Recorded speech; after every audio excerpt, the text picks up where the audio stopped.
Rams house Stefon Diggs made some wild comments recently that kind of pertain to the Los Angeles Rams. I think at least it's disrespectful to a member of the Los Angeles Rams. So we're going to break those down today. Plus, could the Rams, despite this disrespect, potentially be interested in adding Stefon Diggs to the NFL's biggest and best team already? We're going to break it all down on today's episode of the Rams Report presented by PrizePicks. But before we get into that, guys, we have been growing like weeds in the offseason. It has been insanely cool. We just passed 10,000 subscribers a couple of weeks ago. Major shout out to y'all. And if you guys have been enjoying the offseason content, drop a like on today's video and type a real one in the comments to let me know that you are a real one, that you're still riding with us in the offseason. You're dialed in on Los Angeles Rams news and rumors, because I know there's thousands of y'all out there. I know there's thousands of real ones, and I want to be able to show some love. So let me know in the comments below who's been rocking with us so I can show you some love. And let's get into Stefon Diggs, his pretty wild comments, to be completely honest with you. Here's what he had to say. My opinion, I can compete with anybody. Sure, okay, not wild. But take those top wide receivers as your ones, right? You can't name a number 2 better than me. Wow. He continues. There's not a number 2 on a team.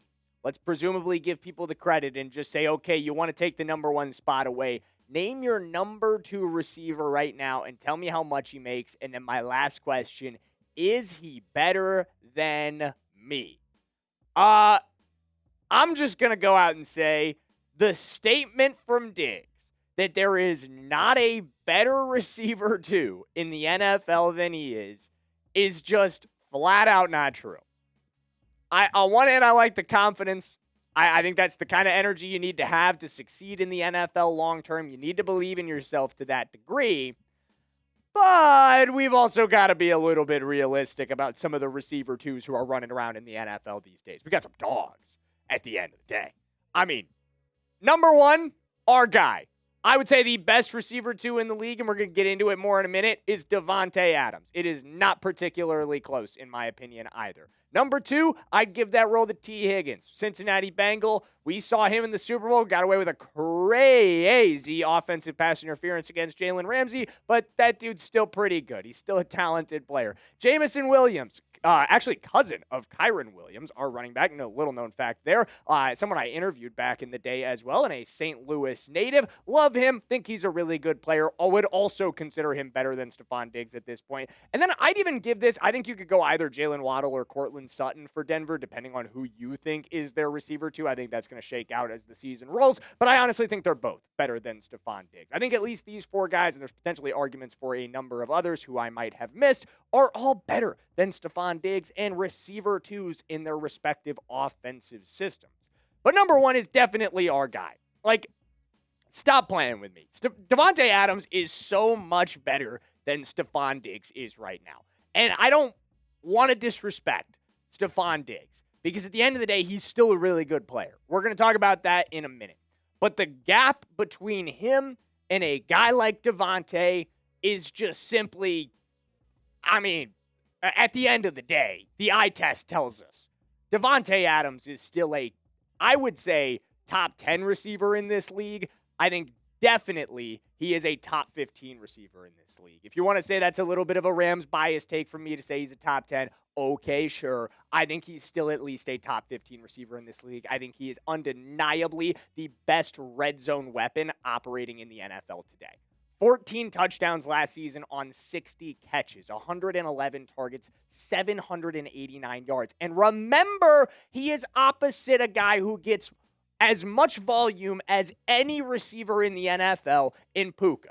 That's how Puka rolls. That is the way you maximize Puka's effectiveness. It's just like when we had Cooper. That's always going to be the case for the Rams receiver number 1 in a Sean McVay scheme. You know that guy's going to dominate the target share. And what does Davante still go out and do? Ball. He balls.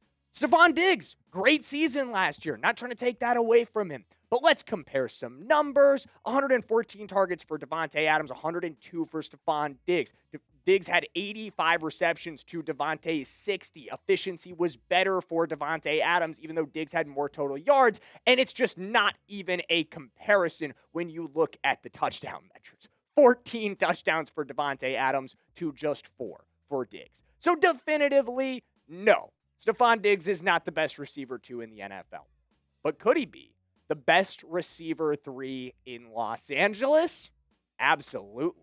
And we're going to talk about whether or not the Rams should be interested in adding him in just 1 minute. But before we get into that, I got to give a shout out to the sponsor of today's video, guys, and that's our good friends over at America's #1 sports picks app, PrizePicks. Guys, if you're a regular viewer of the Rams Report or anything Chat Sports, you know all about PrizePicks, the best way to play daily fantasy. But if you've never heard of them, or you've never played daily fantasy before, it is as easy as ever to do it on PrizePicks. Guys, all you have to do is pick from 2 to 6 players. You're selecting more or less on their stat projections and showing off your ball knowledge and turning it into some cash. Whether you're picking from points, assists, rebounds, hits, home runs, strikeouts, goals, shots on target, they've got it all from all your favorite sports. Plus, they also have awesome discount projections offered all the time, including this one for the World Cup final, where all Messi has to do is attempt a single pass.